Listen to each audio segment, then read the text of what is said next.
Alhamdulillahi Rabbil Alamin. Wa afdalus salati wa atamu taslimi ala Sayyidina Muhammadin wa ala alihi wa sahbihi ajma'in. Rabbi shrah li sadri wa yassir li amri wa hlul 'uqdatam min lisani yafqahu qawli. Subhanaka la ilma lana illa ma 'allamtana innaka antal alimul hakim. Allahumma akhrijna min zulumatil wahmi wa akrimna binuril fahmi waftah alaina bima'rifatil ilmi wa sahhil akhlaqana bil hilm waj'alna mimman yastami'una al-qawla fayattabi'una ahsana. Allahumma ati nufusana taqwaha wa zakkiha anta khairu man zakkaha anta waliyuha wa maulaha.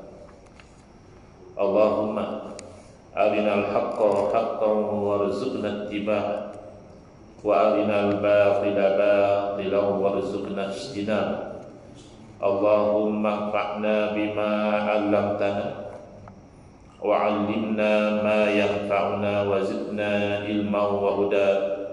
Amma alhamdulillah, muslimin, muslimat, hadirin hadirat yang saya hormati.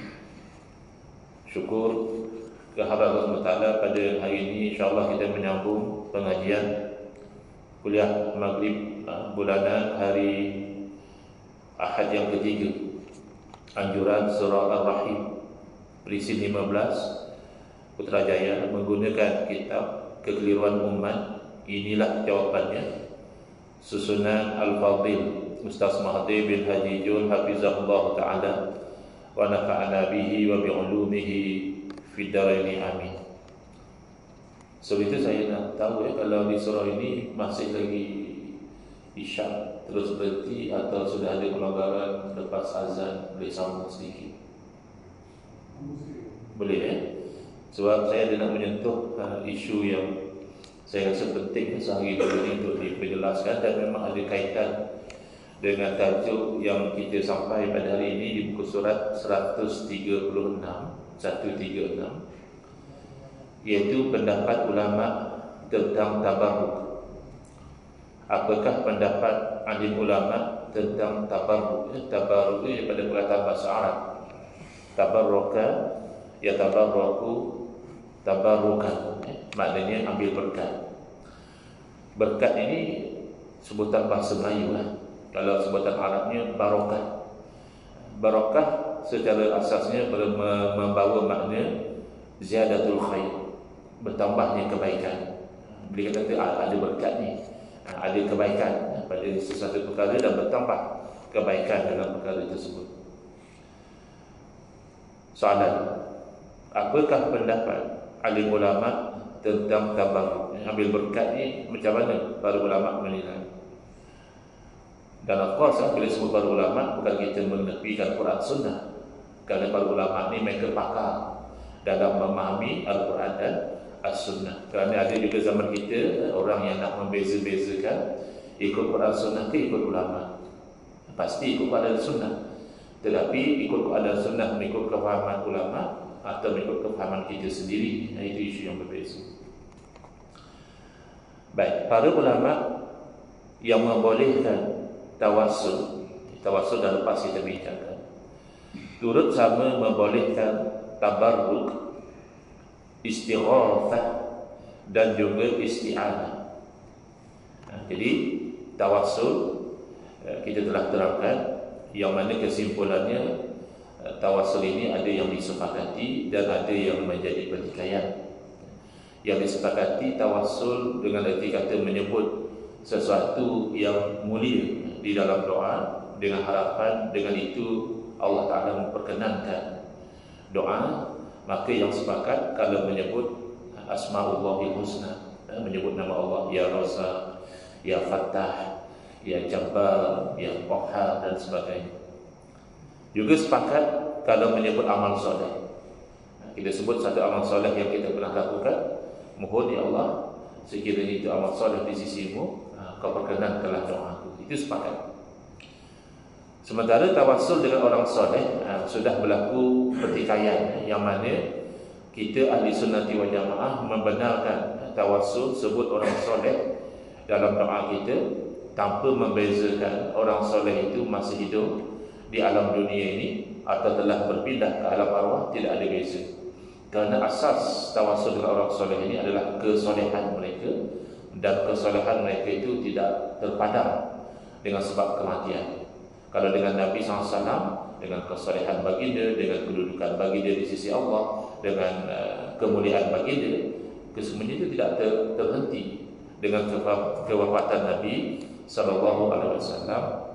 Sementara kita maaf ya, kalau golongan Wahabi, mereka itu ikut kepada pendirian Al-Imam Ibn Taymiyah yang membeza-bezakan tawassul dengan orang hidup, okey, tawassul dengan orang mati itu dilarang.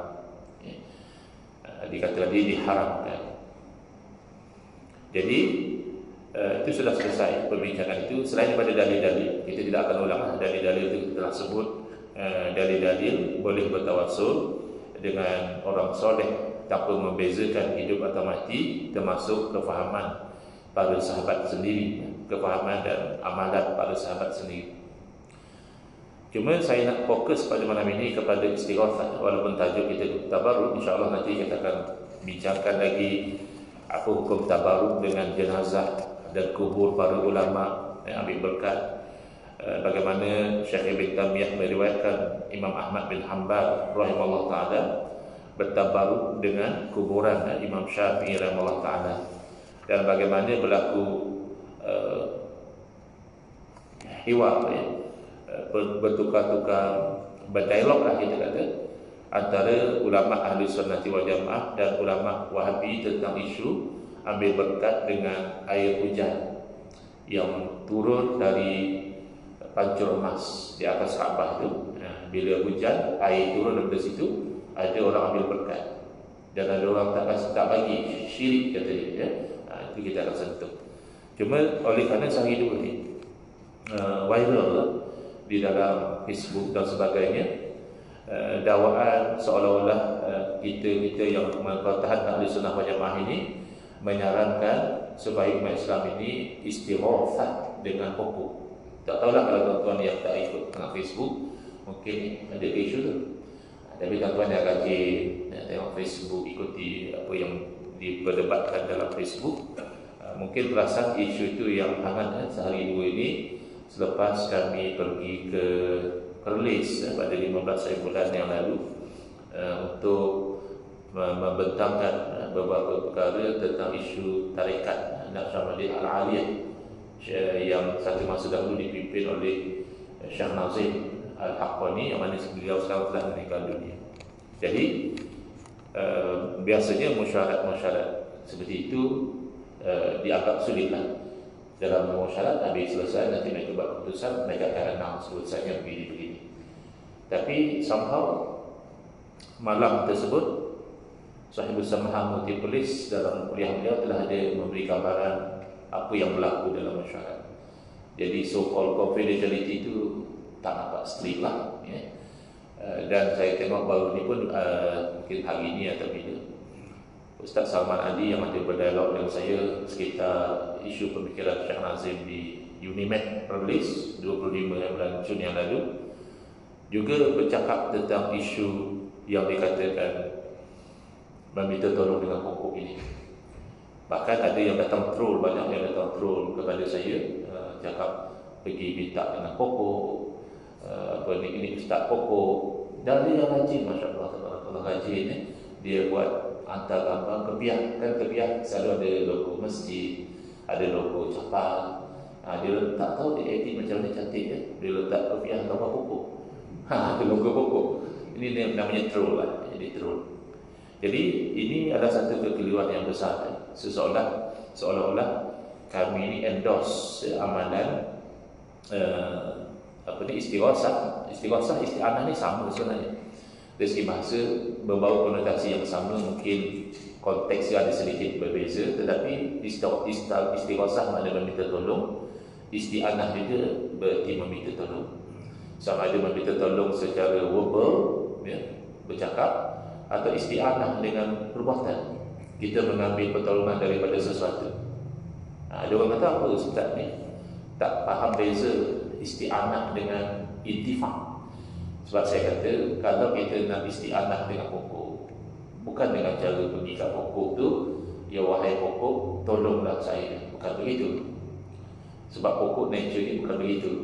Kalau kita nak isti'anah dengan dia kata mengambil pertolongan dari pokok iaitu mereka pertikaikan, itu bukan isti'anah, itu intifak, ambil manfaat. Saya kata kalau sesuai, ada pokok yang dipotong, kayunya dijadikan papan, boleh kita ambil untuk buat rumah. Ada pokok yang ada khasiat-khasiat tertentu, mungkin akarnya dipotong, direbus dan diminum airnya. Itu cara asbab musabab isti'anah dengan pokok. Jadi mereka kata mana boleh, itu bukan isti'anah. Isti'anah ni wahai pokok, tolonglah saya. Jadi sebenarnya boleh isti'anah dengan lisan, boleh juga isti'anah dengan perbuatan. Misalnya dalam Al-Quran Allah berfirman, wasta'inu bis-sabri was-salah. Isti'anahlah kamu dengan sabar dan salat. Maknanya kita itu mendapat pertolongan dengan cara kita itu sabar dan melakukan salat. Bukan kita pergi minta kepada solat, wahai solat, tolonglah saya, bukan begitu. Jadi isti'anah boleh juga dengan perbuatan. Itu agak kita kata agak isu yang agak minor. Isu yang major sebenarnya bukan isu minta tolong dengan pokok.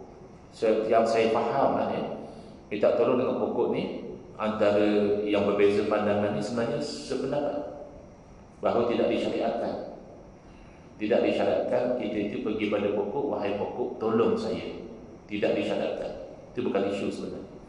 Isu yang berlaku, sebab itu dia orang kata, mungkin saya pun tak berapa faham istilah-istilah dalam perdebatan ni. Tapi kalau tak silap saya, dia dipanggil straw man fallacy. Maknanya dia buat satu straw man, seolah-olah itulah argument kita, dan diserang. Sebenarnya bukan. Kita menolak meminta tolong dengan pokok, itu tidak disyariatkan. Yang menjadi pertikaian bukan itu. Yang menjadi pertikaian adalah al-istighasatu bil awliya'i was solihin. Istighasah dengan para wali dan orang-orang soleh. Dan itu juga bukan pertikaian 100%. Di antara Ahlussunnah wal Jamaah dan Wahabi. Jangan kata saya kata jawatan motif paling Wahabi pula. Ya, sebab mereka tak mengaku.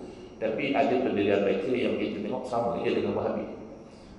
Soal dia Wahabi atau tidak, itu dia tak pernah mengaku lah, setahu saya. Jadi pendirian golongan Wahabi adalah istighasah dengan wali-wali, dengan orang soleh, itu hanya dibenarkan ketika mana mereka itu masih hidup. Kita boleh minta tolong dengan mereka sekiranya mereka itu masih hidup. Tapi kalau mereka itu telah meninggal dunia, telah berpindah ke alam ruh, maka itu haram, bahkan syirik. Kalau tawassul tadi ringan lagi ya, tawassul dikata khilaf, yang rajih, yang kuat adalah haram. Tapi kalau istighasah bil amwat, meminta tolong dengan orang yang telah meninggal dunia, hukumnya itu bukan setakat haram, maknanya berdosa, bahkan syirkun akbar mukhrijun anil millah, merupakan syirik yang besar. Nak beza dengan macam riak. Riak syirik juga, tapi syirik khafi. Bukanlah orang tu jadi murtad kerana dia riak, tidak. Tapi kalau minta tolong dengan orang yang telah meninggal dunia, itu syirik besar di sisi Wahabi. Mukhrijun anil millah berarti mengeluarkan pelakunya dari alam murtad. Cuma jarang yang nak sebut the next step. Yahillu qatluhu, halal bunuh dia. Begitu. Jadi bila kita berbincang, sebenarnya itu yang menjadi pertikaian. Mereka tak terima. Mereka tak terima pendirian kita bahawa boleh kita itu meminta tolong kepada para wali walaupun dia berpindah ke alam roh. Ya, kerana kalau kamu lihat dari segi hakikat, wali yang hidup juga tidak boleh tolong. Dia biasanya begini ya.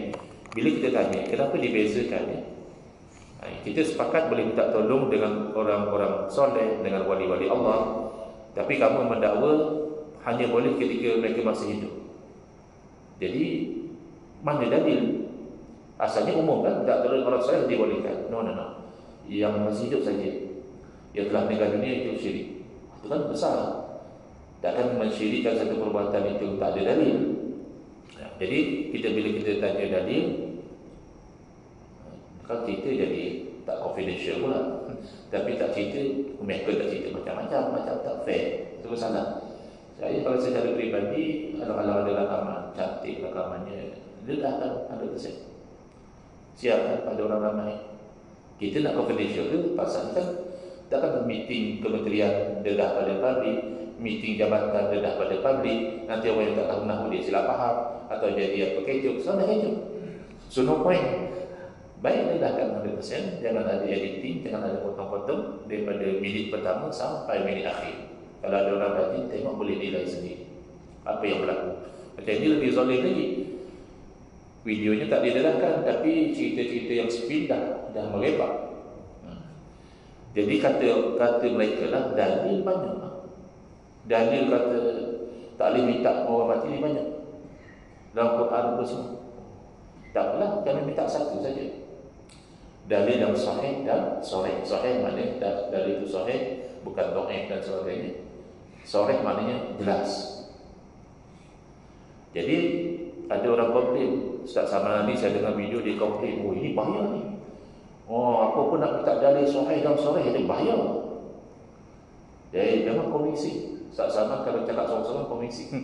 Kalau cakap berdialog belum tentulah. Jadi bahaya kata.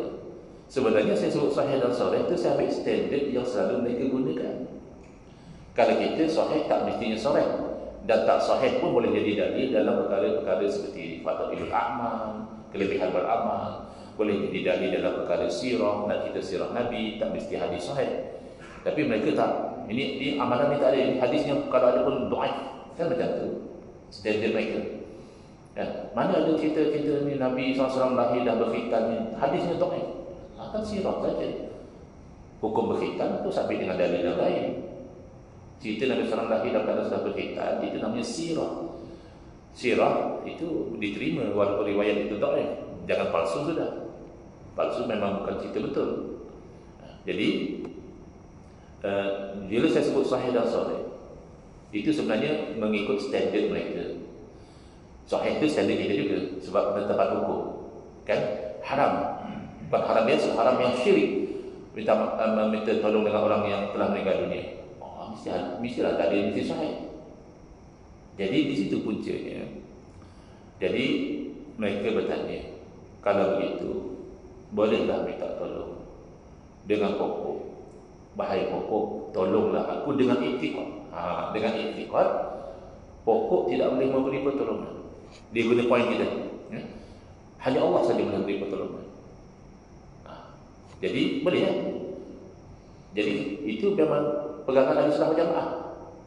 Bukan saja minta tolong secara verbal, hidup atau mati, mesti iktikad kita makhluk sebenarnya tak boleh bagi apa-apa. Allah yang beri. Kalau kita beriktikad makhluk yang beri bukan Allah, itu syirik. Itu namanya akidah qadariyah.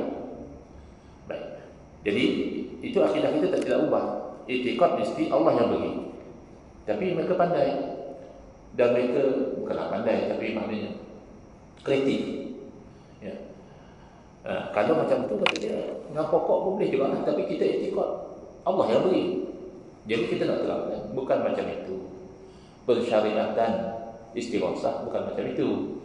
Tapi kita berada pada posisi bagi saya lah yang kurang adil lah. Sebab awalnya kami dimaklumkan bahawa sesi hari ini bukan dalam bentuk debat. Okeylah, cantiklah tu. Saya pun datang dengan otak macam itu. Saya berfikir saya akan sebut juga bahawa kita datang tidak sama macam dialog di Unimed. Itu dalam bentuk kamu ada pendirian, buktikan pendirian kamu. Saya ada pendirian, saya akan buktikan pendirian saya. Melalui nanti saya akan interrogate kamu juga akan interrogate saya. Itu lain. Masuk pun sama, fair, very fair. Unimed saya tidak ada komplain dari segi pengurusan majlis itu very fair. Saya bentang 1 jam, beliau bentang 1 jam. Beliau tanya saya setengah jam, saya tanya beliau setengah jam. Saya rumus 15 minit, beliau rumus 15 minit, very fair. Tapi di sini walaupun asalnya dikatakan bukan debat, tapi setelah dimulai sesi soal jawab, kita tengah terangkan dipotong, kita nak baca ibarat tak diberi, kemudian ditanya bertalu-talu tanpa kita tepat jelaskan. Jadi bagi saya lebih baik kata debat tu kan.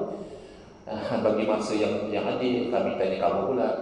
kami persoalkan nak dengar apa dari kamu. Tapi bila dalam keadaan macam itu, nak tak nak kita bagi tahu sebenarnya bukan begitu persyaratan. Cara menerangkan bukan begitu persyaratan itu pelbagai lah. Ada yang kata kerana pokok walaupun dia tak ada dosa, ya, tapi dia bukan ada satu kedudukan macam orang soleh sehingga nak tolong dia bagi dalam masalah bagi makan. Bukanlah pokok ni walaupun dia tak ada dosa dan dia ada tasbih, kan dalam Quran kata setiap satu ada tasbih, sehingga kan para ulama memberi taklil kenapa bila Nabi SAW pacakkan berapa tamam, Nabi SAW bersabda moga-moga diringankan azab kedua-dua lelaki ini selagi mana berapa tamam itu belum kering. Jadi ulama mentaklilkan, memberi alasan ataupun sebab kerana berapa tamam yang masih basah itu masih hidup dan dia ada tasbihnya itu memberi manfaat, meringankan azab orang yang telah meninggal dunia. Tapi tidak disyariatkan kita pergi pada pokok atau apa, wahai pokok tolonglah saya, kerana kada pokok tu bertasbih, kerana pokok tu tak ada buat dosa. Actually kalam tu kalam mereka, bukan keluar daripada mulut kita. Dia yang kata kan pokok tak ada dosa, pokok kan tasbih, bolehlah minta tolong. Tapi bila kita kata boleh dalam konteks masyarakat, kita dah terapkan minta tolong ni ada dua kategori. Satu, minta tolong secara hakikat. Memang yang kita minta tolong tu hakikatan dia yang tolong. Itu satu saja, iaitu kepada Allah. Yang lain daripada itu, dia kategori yang kedua, iaitu minta tolong secara asbab, cause and effect. Cause and effect ni adalah eksperimental. Kita tengok mengikut eksperimen kita buat macam ni jadi macam ni. Yang kita buat dulu tu namanya cause, yang consequence tu namanya effect. Sebab itu kita kata, kita boleh katakan saya kenyang kerana makan, tapi hakikat yang menyatakan adalah Allah. Kita kaitkan tu tadi, atau kita kata doktor, saya dah lama sakit, dah banyak tahun sakit, saya dengar doktor ni pakar dalam bidang ni, saya minta tolong doktor sembuhkanlah penyakit saya. Syirik atau tidak? Dengan atas jalan asbab tidak syirik. Doktor tu hanya sebab kepada kesembuhan. Tapi kalau atas jalan hakikat, doktor tolonglah sembuh penyakit saya, dengan keyakinan memang doktor yang menyembuhkan bukan Allah, itu syirik. Jadi kita cuba terangkan bahawa tidak disyariatkan minta tolong pada pokok begitu. Tapi kalau nak menjawab soalan, seorang itu dia pergi pada pokok minta tolong dengan keyakinan bahawa pokok tidak boleh memberi apa-apa, hanya Allah yang memberi, tidaklah syirik. Tapi adakah tidak syirik berarti disyariatkan? Itu kan dua benda yang berbeza. Jadi saya beri contoh dalam posting saya sebelum ni, tapi saya tengok yang datang menyerang tu dia don't have the intention to understand. Dia just come in untuk troll. Niat dia untuk troll atau tentang. Dia never bother to understand apa sebenarnya yang jadi isu. Yang tak turun dengan pokok sebenarnya sepakat. Mereka yang kata, oh, bolehlah tak turun dengan pokok. Saya pun tak kata mereka berpegang dengan perkataan macam tu. Mereka cuma nak kata, since awak terima boleh minta tolong dengan para wali yang telah meninggal dunia dengan syarat tidak mengiktikadkan wali yang beri, seolah-olahnya bolehlah juga minta tolong dengan pokok dengan iktikad pokok tidak memberi. Saya tidak akan sampai menuduh mereka ni berpegang boleh minta tolong dengan pokok. I don't believe that. Cuma mereka try to argue, dan argument mereka itu boleh dipatahkan. Tapi yang tak adil, bila kita kata tidak syirik, mereka memberi gambaran kepada masyarakat awam, kita ni membenarkan umat Islam pergi pada pokok dan minta tolong kepada pokok. InsyaAllah. Itu saya kata agak lebih malam ni. Lepas azan kita sambung perbincangan kita insyaAllah.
Bismillah.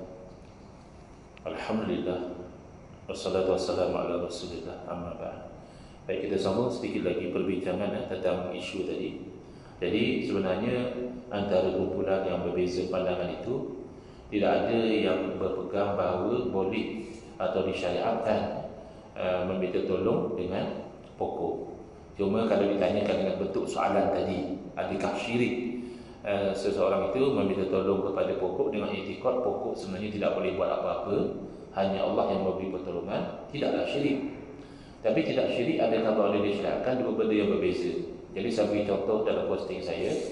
Kalau satu orang bertanya, adakah syirik seseorang itu memakan daging babi dengan iktikad daging babi itulah yang mengenyangkan, bukan Allah? Syiriklah. Makan daging babi itu haram, tapi iktikad dia itu syirik. Lalu ditanya lagi misalnya, adakah syirik seseorang itu memakan daging babi dengan iktikad bahawa bukan daging yang mengenyangkan, tapi Allah yang mengenyangkan dia? Syirik atau tidak? Jadi jawapannya tidak. Lalu yang diwar-warkan adalah kumpulan ini membenarkan orang makan daging babi. Kan dua benda yang berbeza. Jadi masih ada orang yang tak faham. Contoh yang diberi pun tak faham. Dia berkata, tu memang Ustaz, daging babi kan ada dalil haram. Tak dah. That's not the point. The point is tidak syirik bukan berarti boleh. Itu point yang kita nak sampaikan. Tak apalah, kita tukar contoh. Dia ada satu penyakit gagal faham. Pasal dia dah ada virus. Bawa lah macam mana pun dia akan mental block. Dia akan kata tengok kepada sudut dia. Okeylah. Oleh kerana daging babi itu dah ada dalil jelas kata haram. Tak mau contoh tu, kita ambil contoh lain lah. Yang pentingnya nak beritahu tak syirik, tak semestinya boleh. Kalau orang tanya, Ustaz, satu orang makan nasi, sebab makan nasi, pasal nak kenyang lah, dia lapar. Tapi dengan iktikad bahawa bukan nasi yang mengenyangkan, Allah yang mengenyangkan. Syirik atau tidak? Kita jawab tak syirik. Satu orang yang lain, dia nak makan nasi. Okay. Kenapa? Kerana lapar.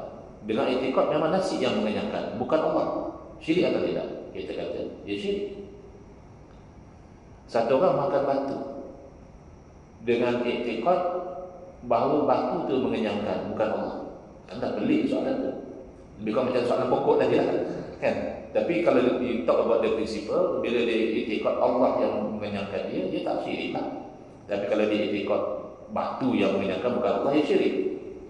Bila kita kata satu orang makan batu, dia suka berkalaunya, dia ada seni berkalau. Lalu dengan kalau dia tu, dia akan track gitu, kan? Jadi kalau seseorang makan batu dengan iktikad bahawa bukan batu yang mengenyangkan tapi Allah, jawapannya tak syirik. Lalu bolehkah kita kata orang ini membenarkan orang makan batu atau menganjurkan umat Islam supaya makan batu bila lapar? Kan two different issues. Okay. Kenapa kita tak menganjurkan? Sedangkan kita kata tadi dengan iktikad Allah yang mengenyangkan tak syirik makan batu, sebab bukan asbab. Kan dua benda, satu hakikat. Hakikat mesti kepada Allah saja. Tak boleh disebabkan kenapa dalam tauhid sifat 20 dia panggil wahdanatul af'al, mengesakan Allah pada perbuatan. Jadi walaupun hakikat kita lihat orang ini berjalan, orang ini berlari, orang ini melompat, orang ini bercakap, orang ini menikah, hakikatnya itu adalah perbuatan Allah Subhanahu Wa Taala. Wallahu khalaqakum wa ma ta'malun. Allah yang ciptakan kamu dan apa yang kamu amal, apa yang kamu lakukan. Dan mereka pun terima sebenarnya. Mereka terima konsep ini dalam tauhid rububiyah. Mengesahkan Allah sebagai Rabb, maknanya tidak ada yang menciptakan, menghidupkan, mendatangkan penyakit, menyembuhkan penyakit, beri rezeki, melainkan Allah. Cuma istilah berbeza tak ada masalah. Jadi jangan difitnah begitu ya. Jadi ada satu orang bekerja di IJN, Ustaz Khairil Anwar.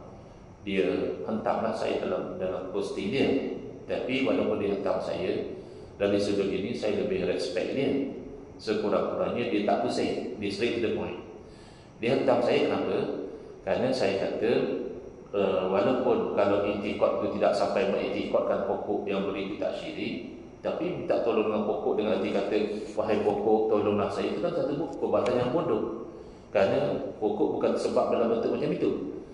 Pokok sebab kebaikan, boleh kita berteduh, boleh kita jadikan rumah, boleh kita jadikan ubat. Itulah kebaikan pokok, bukan wahai pokok tolonglah saya. Saya kata bodohlah perbuatan macam itu. Jadi walaupun dihentam saya dan ada pihak yang nak atukan dialog, dan insyaAllah kalau beliau setuju saya pun tak ada masalah lah, setakat nak berdialog, bukan nak tumbuh berdialog saja. Boleh insyaAllah. Cuma saya kata saya lebih respect cara beliau sebab beliau tak pusing. Beliau tak kata saya menyuruh orang minta tolong dengan pokok. Beliau terima saya kata minta tolong dengan pokok dengan tiga kata, wahai pokok tolonglah aku, itu perbuatan yang bodoh dan syirik kalau dia ikut pokok yang beri. Sebab itu orang tanya, kalau saya ini kalau ni hebat ya, sedih kalau ni hebat. Habis kalau macam tu Ustaz, kalau kita minta tolong dengan wali yang telah meninggal dunia dengan iktikad bahawa wali itu tak memberi apa-apa, hanya Allah yang memberi, tak syirik. Macam mana pula kalau kita pergi minta dengan berhala dengan iktikad bahawa dengan izin Allah, bukan berhala yang beri? Itu kan dua benda yang berbeza. Berhala itu adalah sembahan syirik. Nahnu nahkumu ala zawahir, kita berhukum dengan benda yang zahir. Permintaan pada berhala itu sendiri adalah natijah dari kesyirikan penyembah-penyembah berhala. Ini orang yang menyembah berhala, menganggap berhala itu boleh melakukan itu dan ini, maka mereka meminta kepada berhala. Jadi susahlah kalau macam itu melompat-lompat ke situ. Padahal isunya antara saya dan kamu adalah boleh tak boleh, syirik tak syirik, minta tolong dengan wali orang soleh yang telah meninggal dunia. Kan senang kita fokus di situ. Kalau minta tolong dengan pokok, kamu berkata tak boleh, saya berkata tak boleh. Syirik tak syirik, tengok pada etikad, tapi tak boleh, tidak disyariatkan. Minta pada berhala, zahirnya syirik. Sebab itu orang yang sujud pada berhala, zahirnya syirik. So, jadi dia boleh explain, saya dalam keadaan tengah spy, saya dalam keadaan menyamar, nak collect maklumat, jadi saya terpaksa sujud pada berhala supaya mereka tak tahu saya spy. Dia boleh terangkan, okey lah. Tapi zahir, orang sujud pada berhala bukan minta pun, sujud saja itu syirik. Kerana zahirnya berhala itu adalah sembahan syirik, maka zahirnya minta pada berhala ya syirik. Kau jadi macam tadi lah, dia dapat buktikan saya sebenarnya bukan nak minta, tapi ini dia orang kalau tahu saya orang Islam, dibunuhnya saya terpaksa lah ikut dia orang minta. Tak apalah, dia boleh explain. Tapi zahirnya kalau dapat explanation, kita anggap syirik. Dan begitu juga biasanya orang tak pada pokok ni orang animisme. Orang yang percaya pokok ada kuasa itu ini. Maka zahirnya sepertinya syirik. Jadi kalau macam soalannya spesifik, dia minta kepada pokok dengan iktikad pokok tidak memberi, hanya Allah memberi, tidak syirik tapi tidak disyariatkan. Janganlah dituduh kita mensyariatkan atau menganjurkan orang minta tolong pada pokok. Macam ada yang troll kartun bikin. Ada kat gambar saya pakai baju jubah merah menunggu di luar sementara. Bab menunggu, bab jemputan tu pun dah tak faham macam mana nak faham bab syirik kami. Bab mudah je. Ramai yang hantar ustaz aku ni gate crash majlis orang. Main terjah je, main masuk je orang ni tak ada jemputan. Siap bawa lagi dalil-dalil Nabi larang, Nabi sendiri minta izin bila bawa orang sampai jemputan. Tapi kita kahwin bang. Memanglah kita tak boleh bawa orang yang tak dijemput. Sebab tu Allah jemput kita, halal kita makan untuk kita. Kalau kita bawa kawan-kawan, kita minta izin dah dulu. Ni kawan saya tak boleh jemput, boleh ke bawa sekali? Dia makan sekali. Tak boleh lah sebab saya buat terhad. Tak boleh lah. Atau orang kata tak boleh, silakan. Boleh. Dalam kes saya pergi ke polis, siapa nak jemput? Tak perlu kan? Pergi ke polis, saya tak boleh jemputan. Tuan-tuan yang pergi ke mana-mana ada dijemput dulu. Tak perlu. It is open space. Saya boleh pergi ke polis tanpa jemputan. Dan saya pergi ke Hotel Sri Malaysia tak boleh jemputan. Yang saya boleh jemputan adalah masuk mesyuarat. Saya tak boleh main terjah saja. Jadi yang itu yang Dr. Iman minta izin. Memang saya tak disuruh standby untuk saya boleh bantu. Jadi saya standby saya mungkin sebagai pembantu atau sebagai pengganti kalau ada pembentang yang tidak boleh hadir. Kebetulan memang sebagaimana yang dijangkakan, salah seorang pembentang oleh kerana dia bawa balik dari Mesir, baru sampai malam tu, takkan besok nak pergi kembali. Memang saya diminta izin untuk masuk sebagai pengganti kepada doktor berkenaan yang tidak dapat hadir. Jadi asalnya katanya tak bolehlah sebab ini untuk yang ada terlibat dengan MKI saja. Jadi Dr. Aiman kata ada juga ni di sebelah sana yang tidak terlibat dengan MKI tapi masuk sama dengan Ustaz Saman Ali, ada dengan melalui online. Ustaz Nodrus juga join melalui online. Ini bukan orang-orang MKI dan sebagainya. Jadi jawatan bertiga kata okey, nanti masa sesi jawab boleh masuk. Jadi saya tu tunggu kat luar. Saya tak dapat izin dengan saya tu buka luar. Lalu oleh kerana bersama Mufti dari saya dibenarkan masuk masa sesi soal jawab, dan itu yang saya nak sangat untuk bantu masa sesi soal jawab kita nak bantu. Lalu petugas datang sebut masuk. Jadi saya masuk mesyuarat dengan jemputan, cuma tidaklah jemputan bertulis, jemputan secara lisan diputuskan oleh saya bersama Mufti dan tidak dibangkang oleh sesiapa ahli mesyuarat. As simple as that pun mereka tidak boleh faham. Jadi macam mana nak faham isu ni? Jadi isu istighasah ini, kenapa kita berpegang bahawa tidak dibezakan antara orang hidup dan orang mati? Kerana di sisi kita kematian itu bukan perakhiran. Kalau orang kafir, dia tak boleh terima ada pula hidup lepas mati, dah jadi hancur dulu dalam surah Yasin kan, cerita macam tu.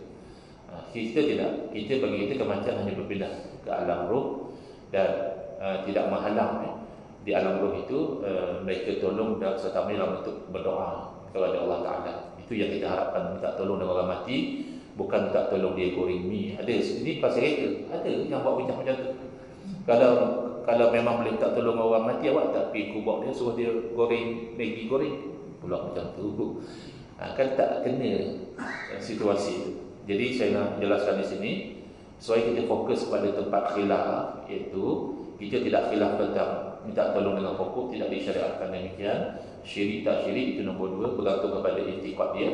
Kalau i'tiqad, tapi kalau orang tidak i'tiqad, pokok yang memberi, hanya Allah yang memberi, dan pokok bukan asbab dalam bentuk kita pergi minta, kenapa dia nak buat? Dan saya tak percaya ada orang yang tak syirik buat macam itu. Yang kita minta pada wali sebab dia asbab. Wali berada pada posisi sebab. Macam juga kita, kenapa kita makan nasi kalau memang makan nasi yang mengenyangkan? Kerana dia sebab. Kenapa kita potong pokok jadikan rumah dan sebagainya? Kita rebus angkat kayu dengan niat moga-moga kita sembuh daripada penyakit. Padahal yang menyembuhkan adalah Allah. Kerana mengikut pengalaman orang-orang yang dah cuba, bila minum air rebusan akar ni sembuh. Itu namanya asbab. Sedangkan meminta tolong dengan pokok, wahai pokok tolong saya, itu bukan asbab. Bukan hakikat, bukan asbab, kenapa kamu buat? Jadi fokus kepada isu saja, iaitu isu minta tolong kepada awliya dan solihin. Sepakat kalau masih hidup, dia kata boleh, kita kata boleh. Tapi kalau dah meninggal dunia, kita masih kata boleh, tak ada beza. Mereka kata syirik. Yang itu nanti insyaAllah kita akan bincangkan, dan kita akan bincangkan juga tabarruk. Jadi akan masih lagi kita kuliah akan datang. Kita akan sambung di muka surat 137. Bolehkah bertabarruk, ambil berkat dengan jenazah dan kubur para ahli ulama? Wallahu a'lam. Ada sebarang soalan? Kalau mampu saya jawab. Bismillahirrahmanirrahim. Alhamdulillahirabbil alamin. Wassalatu wassalamu ala asyrafil anbiya'i wal mursalin wa ala alihi wa sahbihi ajma'in. Allahumma shrah sudurana wa ahsin akhlaqana wa azim ujurana wa nawwir qulubana bi nuri hidayatika kama natarda bi nuri syamsika abadan abada bi rahmatika ya arhamar rahimin. Walhamdulillahirabbil alamin. Amin ya rabbal alamin. Wa na'udzu